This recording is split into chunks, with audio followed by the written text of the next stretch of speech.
Anthony Fasano here from the Engineering Management Institute. I'm here in the New York City offices of Urban Engineers with Bill Thomsen. And we did a whole podcast interview with Bill, and it was very powerful, and there's a lot there, and we'll link to that. But Bill, in this specific Engineering Manager 80/20 Shorts video, what I want to ask you is, you've had a great career, you've progressed to the highest levels of your company as an engineer, which many engineers aspire to do. But often when we look back on our careers, there's a couple of things that jump out at us that helped us to progress in our career or gave us fulfillment in our career. And I'm wondering if you could share one or two of those with us here. Yeah.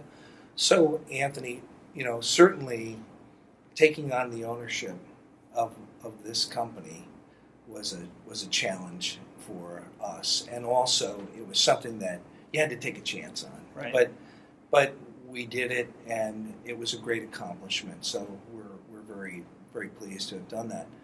But what I really reflect on as a great accomplishment in my career was something that I didn't think would be at the time. Right. That was to help Temple University develop a transportation engineering program.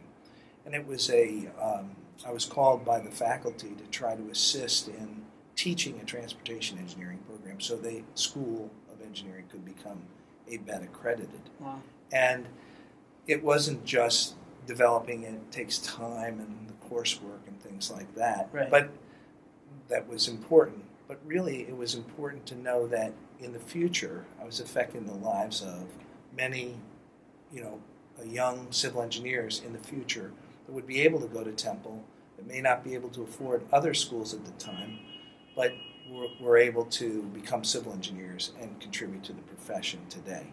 So this was a great way to give back to the profession, to give back to the community, and I look back on it as one of the most rewarding things that I've done. That's great. And just one point I want to make on that is you can give back to the community at any age, right? A lot of times younger engineers will be listeners, and you're thinking like, well, I don't have the experience Bill has. But you still have more experience than a student, right? So you could always go back to the school and give some tips about transitioning into the workforce. Yes. There's always things you can do.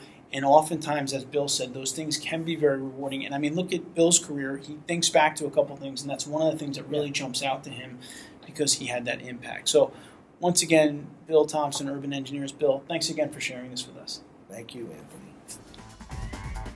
PPI is a proud sponsor of the Engineering Management Institute. Thinking about advancing in your career by taking your FE, PE, or SE exam? Visit ppi2pass.com to find everything you need to start preparing today.